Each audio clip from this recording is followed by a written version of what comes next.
Welcome to this edition of ESPN Classic's Who's Number One? I'm Trey Wingo.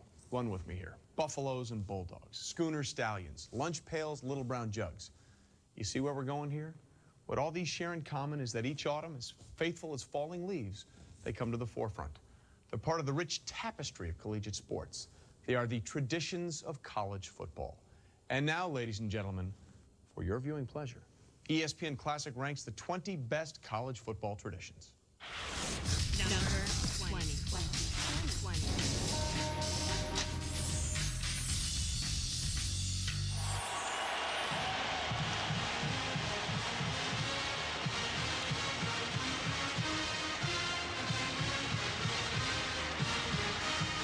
Michigan's stirring fight song was written in 1898 by Louis L. Bell, who was inspired by watching the Wolverines upset Amos Alonzo Stagg's powerhouse University of Chicago team.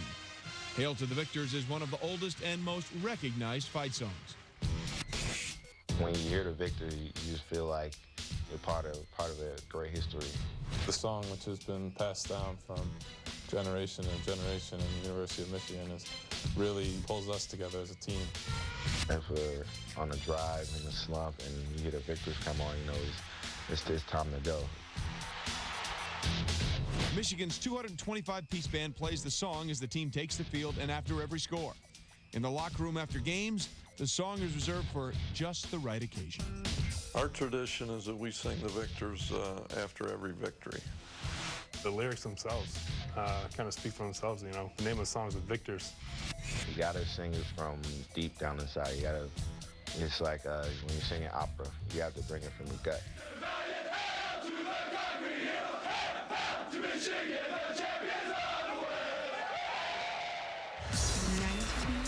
Number 19.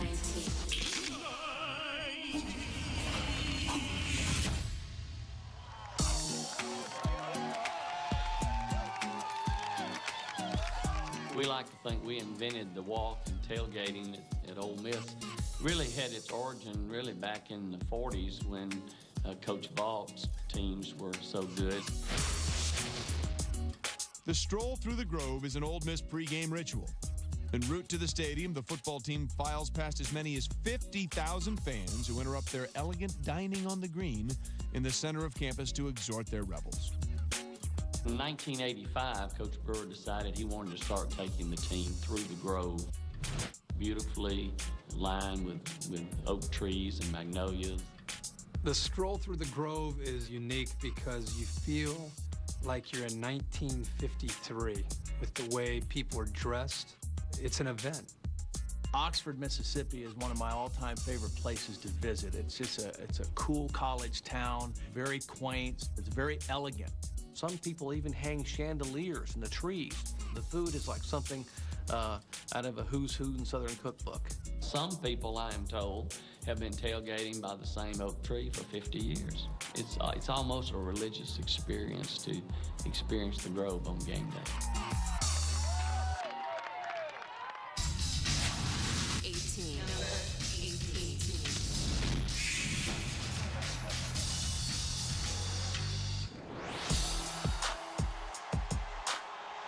You see that smoke when you're younger, and you say, one day I'm gonna go through that smoke, you know?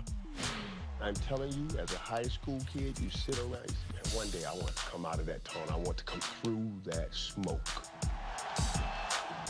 That's a Miami tradition that goes back, that they started in the 1950s, trying to drum up more interest in the fans coming to the games. It is a great tradition, and it's something that the University of Miami originated. And in recruiting, and the guys come here, that's what they want to run through the smoke, so it is special. Miami uses fire extinguishers as the smoke screen for the Hurricanes to burst through onto the field. Other programs, collegiate and pros, have imitated that special effect. You're in the tunnel, you rocking, and you know everybody's saying their little chants, everybody getting focused, talking to themselves, and it's just like nuts. You can't see nothing when you come through it now. Just keep your feet moving, keep going straight. It was almost like these guys were just coming out of a mirage, you know, some higher place, football heaven. Number 17.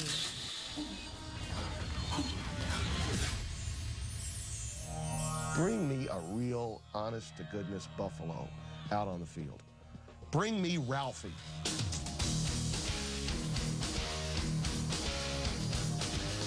When you go to Colorado Stadium and you see Ralphie the Buffalo, and he leads the team out, and all these handlers supposedly in control of him, I don't think so. I think Ralphie is in control of them. Colorado adopted the Buffalo as its official nickname in 1934, when a live mascot began appearing at games. In 1966, John Lowry, the father of a Colorado freshman, donated a 6-month-old calf named Ralph to the school. An exam revealed Ralph to be a female, and ever since, each mascot has been named Ralphie. Seems like having a buffalo run around can be kind of dangerous, but it's pretty exciting to see, and I know that the fans out there love it. It's got to get the players pumped up. Ralphie became more than just a symbol of Colorado. It was a symbol of the Wild West. It is an awe-inspiring sight. Not only to see this buffalo thundering from one end of the field to the other, and literally thundering. If you're standing close by, you can feel the ground shake. Número 16.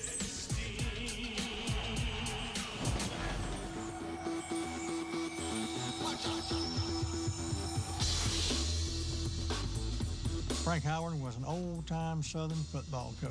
He just called a spade, and he didn't care who he offended or what he said. He chewed tobacco and pretended to be semi-literate, although he graduated from the University of Alabama with honors.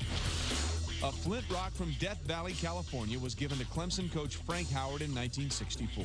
It served as a doorstop in his office until 1966, when it was installed at the top of a hill in Memorial Stadium, long known as Death Valley.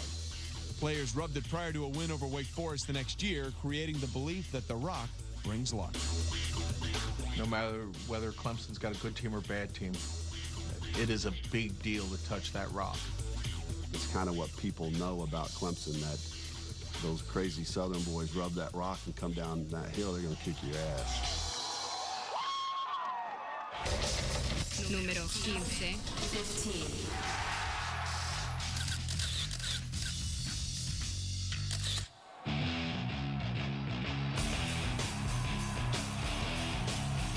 It's a hard-fought, intense rivalry, but there's a lot of respect between the schools. You see this emotion that you never see in any other game because it's so important to the schools and to their state. Since 1899, Colorado State has clashed with Wyoming in the oldest interstate rivalry west of the Mississippi. Fort Collins and Laramie are separated by 66 miles. In 1968, Colorado State alums Major Vic Fernandez and Captain Dan Romero added a new dimension to the border war tradition. When Captain Dan Romero, CSU alumni, who went through the program, came back from Vietnam, they got together and envisioned the bronze boot. The size 8 paratrooper boot Romero wore in Vietnam was mounted and bronzed and goes to the winner of the border war game. Red flag right here. As part of the tradition, ROTC cadets run the game ball to the state line, where a ceremonial handoff is made to the opposing school's cadets. The ball is then run the rest of the way into the stadium.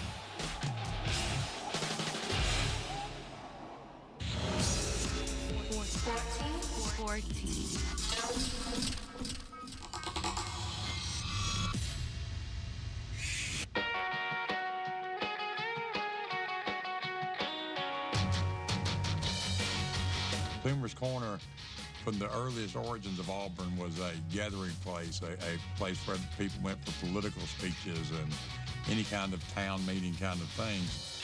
Toomer's Corner became the center of the Alabama universe in 1972 after Auburn toppled Bear Bryant's undefeated Crimson Tide in Birmingham. Auburn was down by 2 touchdowns late in the game, and we blocked 2 punts, returned them for touchdowns, and won 17-16. Absolute delirium. And you've seen pictures of Times Square at the end of World War II. This was that and more. Continuing the tradition started that day, alumni, fans, and townspeople gather at Toomer's Corner after a win and weave a web of TP over it. They did what Auburn people do. They went back to Auburn and gathered at Toomer's Corner and rolled it in all kind of toilet paper. There was toilet paper shortage in Auburn for the next 3 or 4 days.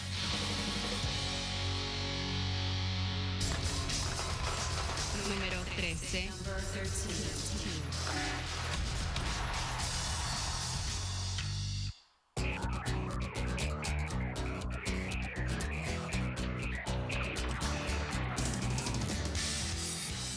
The Sooner Schooner is a throwback representing 1889, the Oklahoma Land Rush. It's as good a tie-in with not just the school and the program, but the entire state. The Sooner Schooner tradition began in 1964 when Oklahoma alum Dr. M.S. Bartlett and his brother Charles donated a Conestoga wagon and 2 Shetland ponies named Boomer and Sooner. The Schooner became an official mascot in 1980 and careens across the field after every Sooner score, although not everyone has found it cute. Sooner Schooner has been a great tradition for the University of Oklahoma. We probably saw more of it than we wanted to when we played the University of Oklahoma. I remember being quite incensed at seeing the Sooner Schooner marching up and down that field. When those wagons rolled in and the people were staking claims, later it became a tradition. It is one of the few rich traditions of college football that actually do a penalty flag. And a flag is thrown on the Sooner Schooner there. There's the 85 Sooner Schooner. Actually got involved in the game for getting on the field, got a penalty, and really affected the play on the field. They're calling a legal procedure and then adding on the unsportsmanlike conduct for the Conestoga wagon with horses going on the field. So they had to move back 15 more yards and try to kick the field goal, which they did not make, and we wound up losing the game anyway, 28-17. Sooner Schooner was the 12th man on the field. Number 12.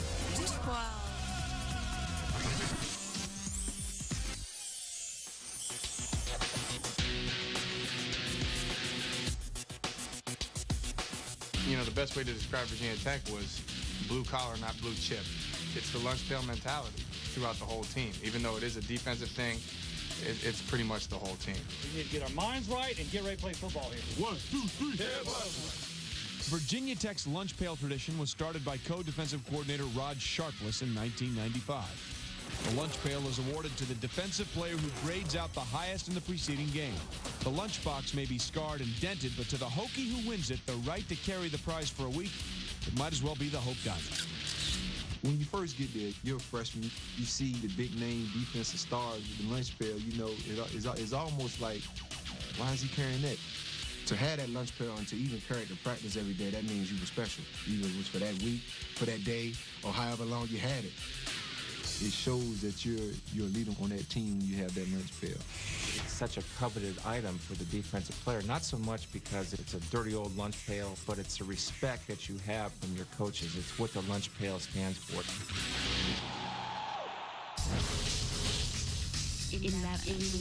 Número 11.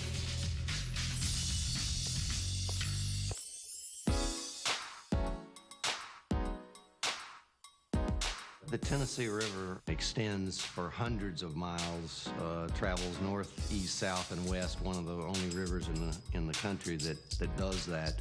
Knoxville is the headwaters of the Tennessee River. Rising up on the banks of the Tennessee River, Neyland Stadium is the country's third largest football venue. Each fall since 1974, Vol faithful have owned the SEC attendance record. But with more than 105,000 fans converging on Knoxville, the gridlock became so massive that motorists took to the water. Vol Navy began in 1962. A man named George Mooney was our announcer at that time. And George, like everybody else, was getting caught up in traffic coming to the games. He decided to climb in his little motor runabout boat and come down the Tennessee River and docked right down at the foot of the stadium and walked up the hill. The Vol Navy was not designed to be a tailgating extravaganza. The Vol Navy was basically designed by one guy for convenience and an easy parking spot for the game. There's a constant trail of boats coming down the Tennessee River.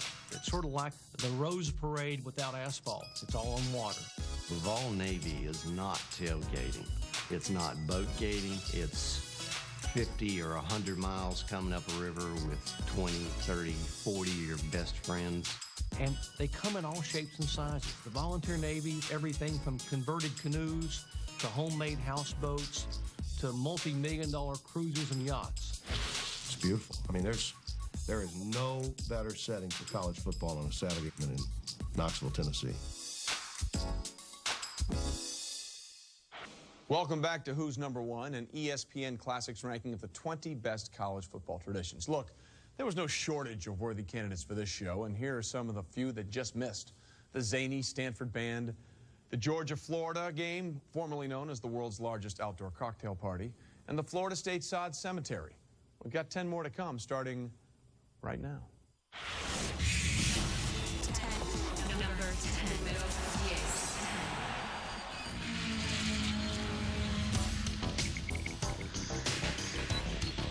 The Harvard-Yale tradition is one of the richest traditions in sports, certainly in college football.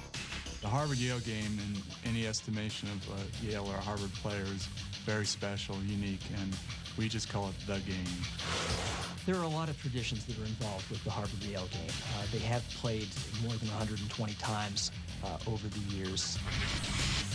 One of the most intriguing traditions is when Cambridge neighbor MIT crashes the venerable Harvard-Yale party and sets about deflating pomposity and pretentiousness. MIT students dream up pranks that range from sophomoric to downright creative, all performed during the game. There was always thoughts and interest in terms of what these guys at MIT would try to do next. Through the years, it was almost expected when we played up there that MIT would be doing something. The first MIT stunt occurred in 1940 when smoke began to curl up at the 50-yard line on the Harvard field. There followed bursts of flames that spelled out MIT. And then there was the day the Earth moved. I was inadvertently involved in probably the granddaddy of all MIT pranks in the 1982 edition of the game. I was standing preparing for the kickoff, and all of a sudden there was a pop. And I turned around to my right, and I saw grass explode up out of the turf. We were just standing there, just enchanted by what was happening. I think time stood still. I thought the Martians arrived. I really did. I mean, all of a sudden, a big balloon comes up in the middle of the field, and the ground separates, and all our players on the sideline are looking. They can't believe what's happening. I thought maybe it's the end of the world. It was inflated by a vacuum cleaner motor that was embedded under the sod of the stadium. That fraternity from MIT, the Deeks, had done this at night, surreptitiously coming over here at midnight over a period of weeks. We enjoyed it a lot. It was truly a surreal event.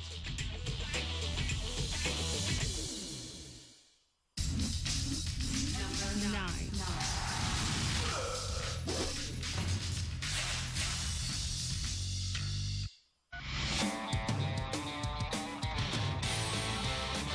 Well, the Little Brown Jug, from what I understand, it was not little or brown.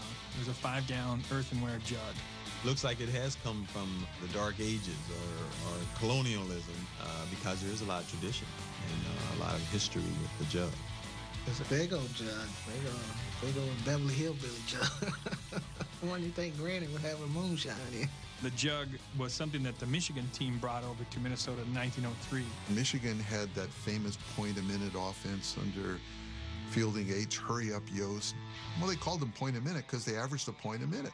There was a lot of nervousness in Minnesota, I guess, that they were going to get just wiped out. I mean, nobody could touch Michigan. Then Minnesota scored late in the game to tie it up 6-6. And then there was kind of a crowd melee, and the refs just called the game. Michigan fled, leaving the jug behind. It was taken as a victory trophy by Oscar Munson, the Minnesota equipment manager, and the Giddy Gophers painted the score on it. Wolverines coach Hurry Up Yost wrote, asking for the return of the jug, but Minnesota athletic director L.J. Cook replied, "If you want it, you'll have to win it." Of college football's 57 trophy game traditions, the Little Brown Jug is the oldest. You can go back 100 years and, you know, it's a rivalry that's lasted that long. The battle every year for the Little Brown Jug is it's more than a game.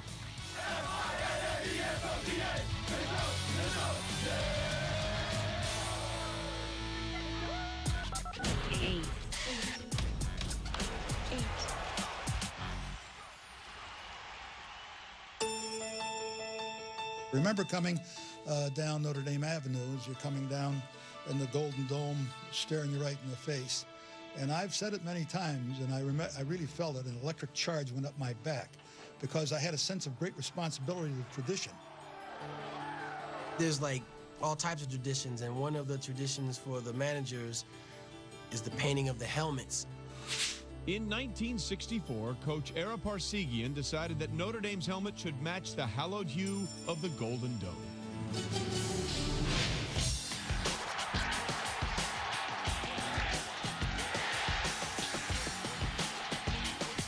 Before each game, a dedicated corps of students puts on a fresh coat of paint. To understand how prestigious it is to paint those helmets, you have to understand how difficult it is to be one of those students that gets the opportunity to do that. As far as I know, that's actual gold dust that comes off that Golden Dome. When you go back to Ara Parsegian, you look at that shiny helmet, I think there's a sense of pride there that you're a part of something that's very special. When we step into the stadium, sharp from head to toe, our helmets are glistening. I mean, they're sparkling. I don't think there's a brighter, better sight in college football than that gold glistening on a fall afternoon when the sun comes out in Notre Dame Stadium.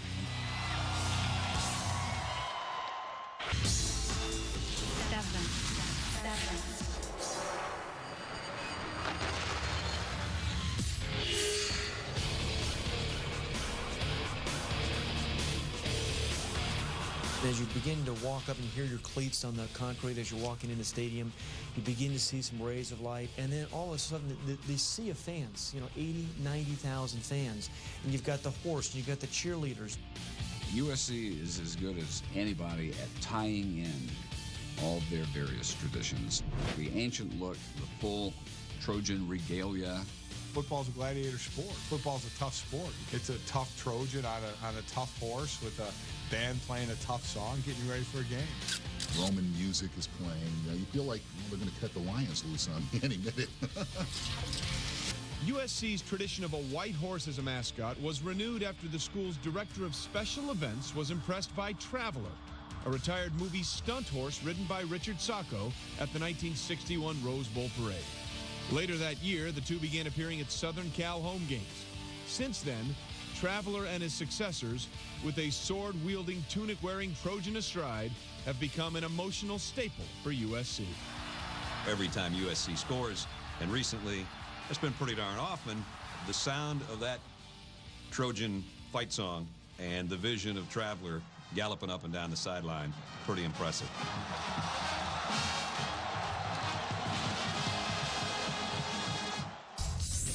Number six.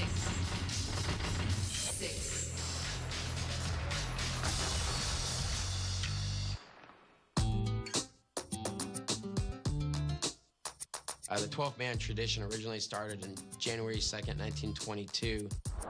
Texas A&M was playing Center College, and there have been a lot of injuries. They were a little bit down in terms of the number of players they had available, and they had a student that was sitting in the stands, and at halftime they asked him to come down and suit up. They brought King Gill out of the student section, and they huddled around him while he changed clothes to the uniform. The Aggies pulled off a 22-14 upset win without Gill's physical services, but he did stand ready on the sidelines and was christened the 12th man. Eventually, Texas A&M's 12th man evolved into the raucous student section, which never sits during a home game. They make noise, they're swaying, they're chanting.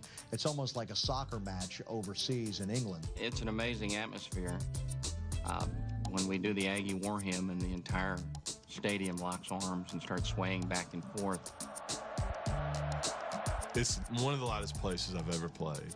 When you stand on the middle of that field and they do that song, the horns, I mean, you feel like the whole thing's going to fall down. There's no doubt the 12th man and our stadium is certainly a boost to our football team.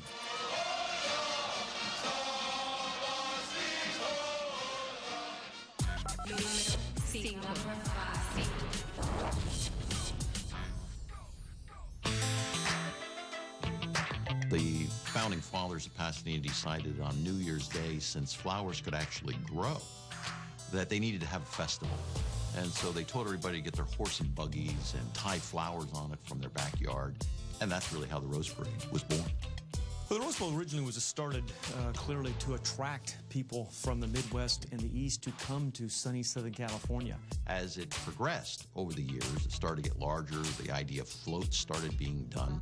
And then they finally came up with the idea that wouldn't it be nice to have American football as an annual event in Pasadena to be the companion event to this Rose Parade. America's first postseason football game was played on New Year's Day, 1902. The game featured a Michigan powerhouse against the Western representative, Stanford. It's because of that parade that bowl games got started. It's all part of the pageantry of the Rose Bowl, which now has become part of the pageantry of college football. There are companies that exist to build floats for the Rose Parade. The difference about the Rose Parade than many other parades, it is a true floral parade. The parade is spectacular. And I know the interesting part about the Rose Bowl parade is I think the Rose Bowl committee cares more about the parade than the game. The Tournament Roses Parade is the largest consumer of floral products at any one day in the entire world. It is one of the great traditions, not just of sport, but I think of this country, period.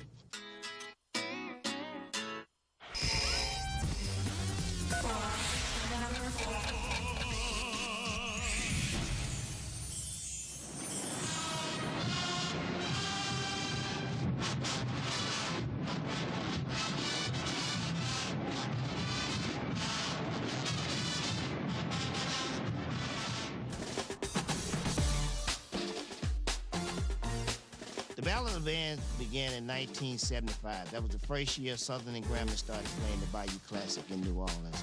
It was an evolutionary thing. It started merely as home-and-home football game where the two bands simply tried to outdo one another. It's a sellout since 1975. You cannot find a ticket. When they play that particular game in New Orleans at the Superdome, I mean, people come from all over the South. Fans don't stray from their seats at halftime of the Southern and Grambling State games, rooted there by the musical thunder and lightning produced by those two bands. The competition is actually conducted twice, on Friday night when it's just the bands, and then at intermission Saturday. Both are always SRO. A week later, you could ask people who were there who won the game. They might not be able to tell you, but they could tell you who won the Battle of the Bands. It goes beyond the playing of music. It goes beyond the formations. It gets into the heart and soul of the individual. There's no business like show business. What the HBCU bands bring is not only good music, not only good marching, but entertainment.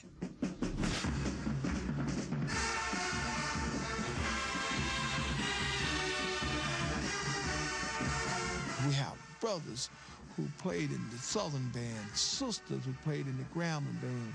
But when it come time for the Bayou Classic, we put on our wall face and we go to battle. All those ingredients that make Grambling is there. The right amount of salt, the right amount of pepper. When we put the uniform on, it's like a change in personality. It's like being a superhero. It's irresistible. If you have never been to a Grambling game or a Southern game or anything out of the SWAC, you owe yourself. They touch your soul, they make you feel good. You gotta clap your hand. You gotta stomp your feet. You're gonna jump and shout, because the music is making you move.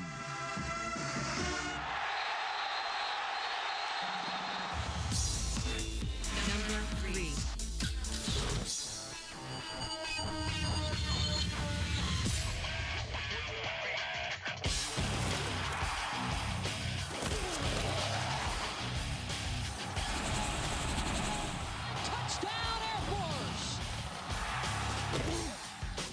Well, I agree with what General Douglas MacArthur said.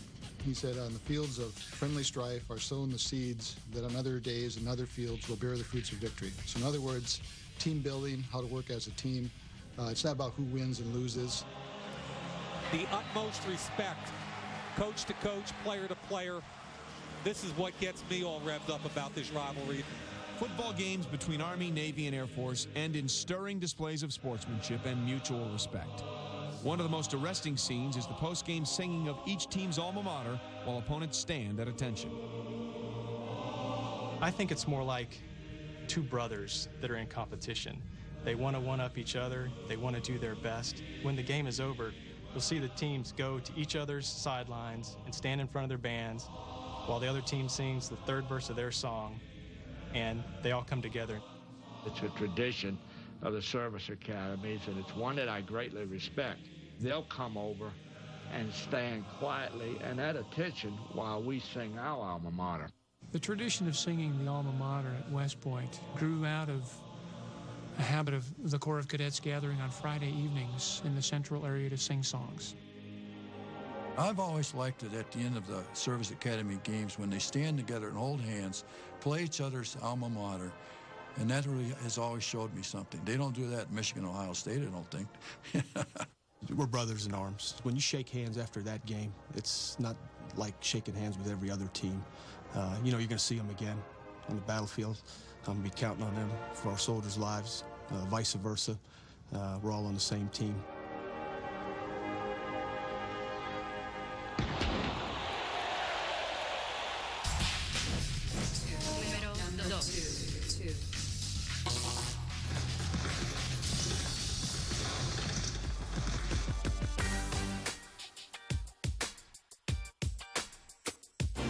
University of Georgia in Athens, they have a great tradition of Ugga the Bulldog.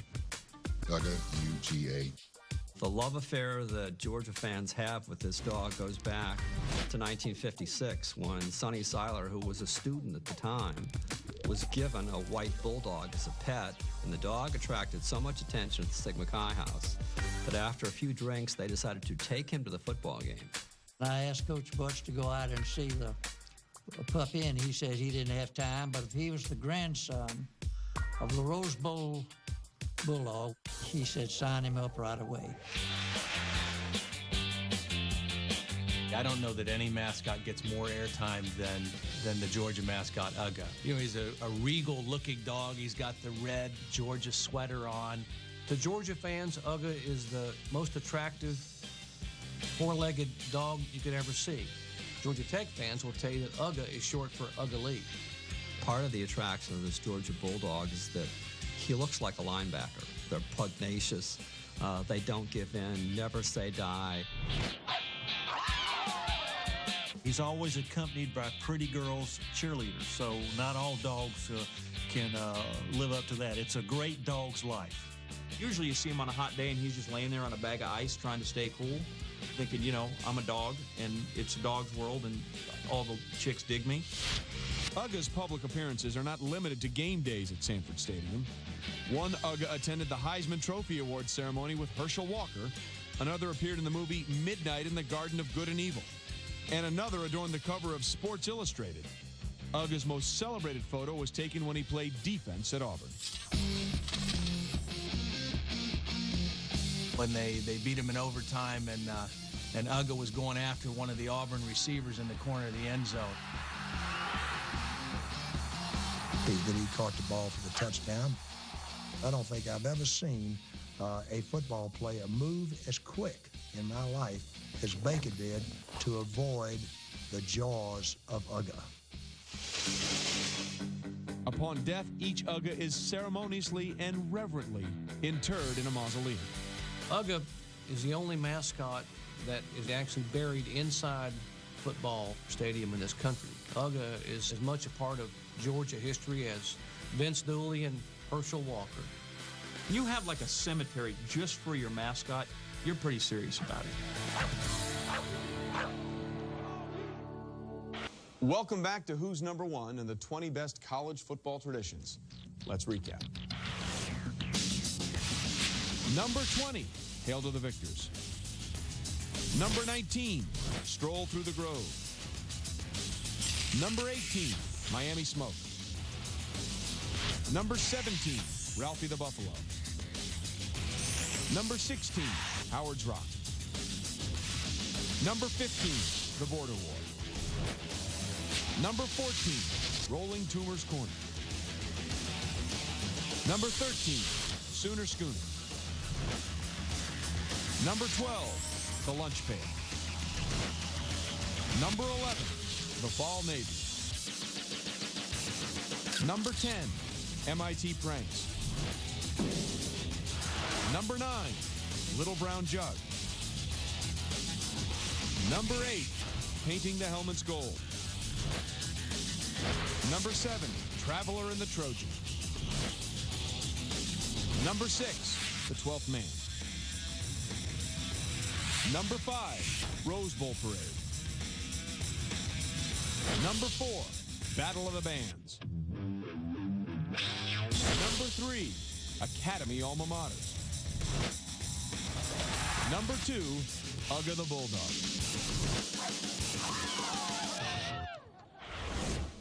You know, by definition, a tradition must have staying power and be passed faithfully from generation to generation, like money. Our number 1 is the very essence of that, and here it is. Number 1. Número 1.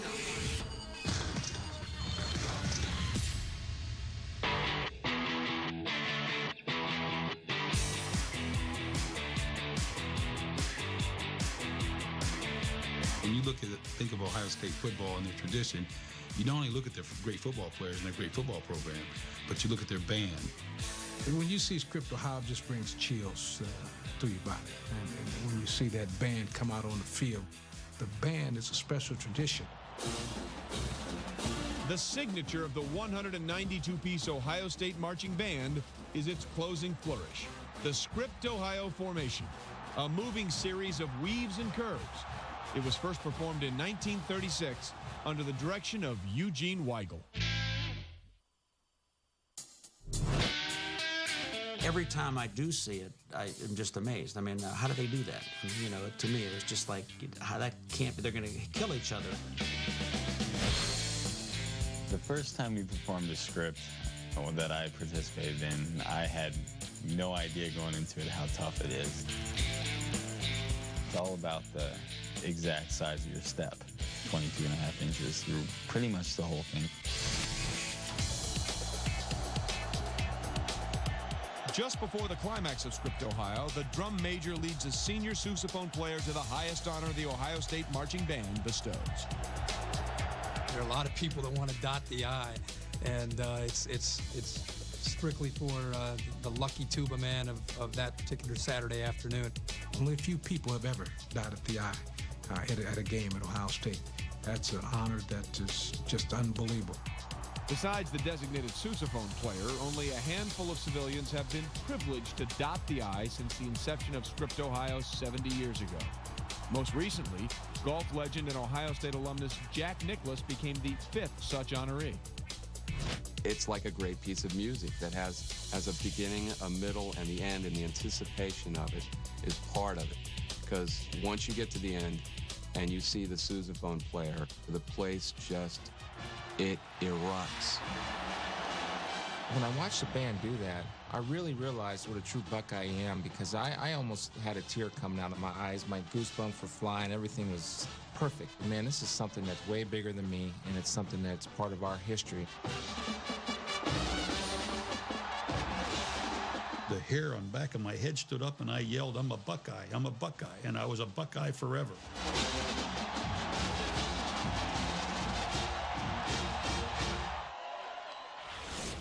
Now, as is our custom or tradition, we turn matters over to our second guessers for their assessment of our rankings. And let's be honest, they've developed their own tradition, Monday morning quarterbacking. Your verdicts, please. Well, I know college football is a sport based on opinions. We all have opinions here. Yes, sir. Yes, sir. There is a travesty in this list, in my opinion, a travesty. How can Hail to the Victors, by far the greatest fight song in college football, be down there at number 20? Louis Elbo's Classic at number 20? I agree. Where's a better fight song? It should Get be it up definitely higher, much higher. Should definitely be up in the top 5. Not quite as high as Script Ohio, mind you, but it should definitely. Hail to the Victors has got to be up in the top 2 or 3. Script Ohio, look, nobody loves the band more than I do, but is that the best tradition? It happens before the game with the band. It's not, that's... Army, Navy, after the game, when both teams go and sing the alma mater before each other, win or lose, they're there holding hands and singing. What a great throw. I was there 3 times in my life, and every time I think about it, I get goosebumps. It's the best thing ever. I want to see that in person. You got to see it one time before. One thing I had a question about with this list is, what's up with Uga? How does Uga get to 2? Where's Bevo? Traveler's down. Where's Traveler? Down at 7? Far too low. Traveler's down at 7. What is Uga done to get up to 2, and we're leaving up? Let me tell you, how about Chief Osceola and the spear? Yeah, that's a great great even one. there. That's a great The one. Knowles didn't even get. And they had the blessing of the Seminole tribe. Exactly. They said it was okay to do that. Ralphie the Buffalo, a little biased, Colorado, but Uga. I love Uga, but he kind of sits around, squats on an ice bag during the game. I'm not sure he's really exerting. And Traveler, I think you're right. Traveler, he works hard. USC, It's a lot of work. You know a what? lot of running around the Coliseum. I wish the guy at Traveler, the Trojan Warrior, was a student. Because he's a grizzled old timer. He knows his job, handles the horse well. I want to see a USC student. But you know why Uga's there? Remember, he bit that guy. Remember, he bit the guy from Georgia. Went out and bit that guy. That's why he's there. I think this is a great tradition on this list, but it's not nearly high enough.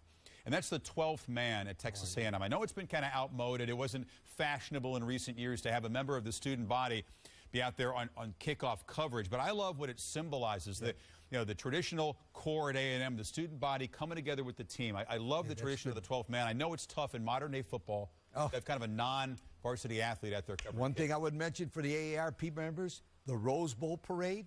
I'm saying nothing. It's 4th on the list or 5th on the list, but the Rose Bowl parade sitting out there, unbelievable. My parents would be really proud of you for putting that one in there. For the people who live in Pasadena, the parade, there's the parade, and then there's whatever happens over at the stadium later. They get excited about that. How about Howard's Rock? Love Howard's Rock. They touch the rock. They come down the hill for the Clemson Tigers.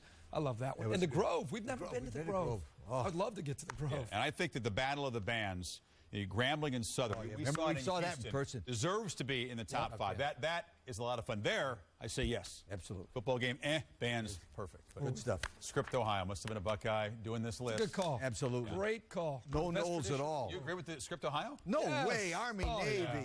Put them up number 1. There are 3, but there should be 1. Yeah. Stage left. All aboard Script, Ohio. Others disagree. That's a great one. It's our take. Now that the second guessers have had their say, it's time to see how you, the fan, voted on Sports Nation on ESPN.com. Number 5, Battle of the Bands. Number 4, Rose Bowl Parade. Number 3, Academy Alma Maters.